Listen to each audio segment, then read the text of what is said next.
Hi friends, welcome to my channel. இன்றைக்கி நான் ஜாபுக்கு கிளம்புறதுக்கு முன்னாடி என்னுடைய லன்ச் பேக்கிங் தான் பார்க்க போகிறோம். இன்றைக்கி நான் என்ன வச்சுருக்கேன்னா, எனக்கு வந்து சாதம், அதுக்கப்புறம் ரசம், பட்டர் பீன்ஸ் கூட்டு ப்ளஸ் ஒரு முட்டை வச்சுருக்கேன். இது என்னதுன்னா தோசை. என் ஃப்ரெண்டுக்கும் சேர்த்து காலையில் கொண்டு போய் தான் சாப்பிடுவேன். தோசையும் ப்ளஸ் சட்னி, தேங்காய் சட்னியும் வச்சுருக்கோம். இப்போ வாங்க நம்மளுடைய லன்ச் இதை பேக் பண்ணிடலாம். ஃபஸ்ட்டு என்னுடைய மதிய லன்ச்சுக்கானதை நான் பேக் பண்ணிடுறேன். அடுத்து என்னுடைய சட்னியை மூடி வச்சுட்டு, தோசையையும் மூடி வச்சுட்டு, என்னுடைய லன்ச் பேக்கிங்கை ஃபினிஷ் பண்ணிடுறேன். என் பொண்ணு 8:30 மணிக்கெல்லாம் முடிஞ்சிடும். 8:30 மணிக்கெலாம் அவள் கிளம்பிடுவா. அதனால் அவளுக்கு வந்து நான் 8:30க்கே வந்து சாப்பாடு பேக் பண்ணி அனுப்பிச்சி கொடுத்து விட்டுட்டேன்.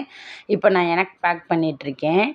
இதில் பார்த்தீங்கன்னா இந்த 3 இது மட்டும்தான் இருக்கும். வாட்டர் பாட்டில் என்னுடைய ஹேண்ட்பேக்கில் வச்சுருப்பேன். இது என்னென்னா, இது மத்தியானம் என் ஹஸ்பண்ட் வீட்டுக்கு வந்து தான் சாப்பிடுவார். அதனால் சோறு, முட்டை.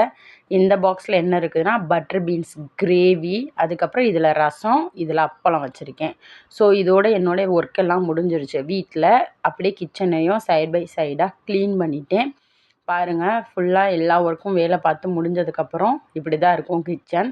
மணி பாருங்கள், மார்னிங் 8:30 மணி ஆச்சு. குளிச்சுட்டு தலை சீவிட்டு எல்லாம் பண்ணிட்டு வர 9 ஆகிடுச்சு. பூட்டிட்டு என்னுடைய ஸ்கூலுக்கும் நான் வந்துட்டேன். ஸ்லிப்பரை ரிமூவ் பண்ணிட்டு தான் எங்கள் ஸ்கூலில் நாங்கள் இருக்கணும். இது குட்டி ப்ரீ ஸ்கூல் தான்.